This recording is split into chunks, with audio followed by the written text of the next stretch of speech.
At this school, the 10-year-olds have been drawing what they see their country going through. So you get a man looking through a bin at a restaurant, a woman shivering because the electricity is too expensive, cuts to the health service, children sharing a sandwich. The teachers realise the children's parents couldn't afford to feed or clothe them properly. When it's summer, they bring winter clothes, and when it's winter, they bring summer clothes. And then you can see them with not the right material to be in the class. They don't have pencils, they don't bring pens, notebooks. So they called in a charity which for the first time in its history is spending money on Spanish children as it does on those in Asia or Latin America. They say that this is what austerity has done. Obviously, the situation was not taking place 7 or 10 years ago.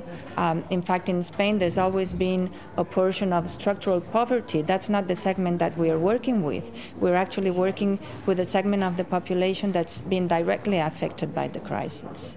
Frankly, any school child could understand that there's a fundamental contradiction inside Spain at the moment.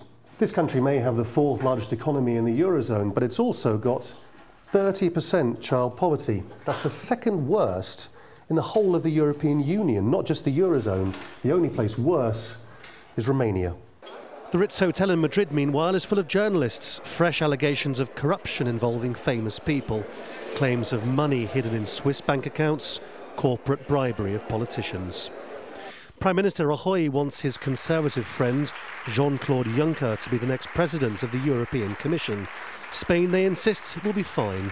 The banks are reconstructed. Austerity is calming fears in the money markets.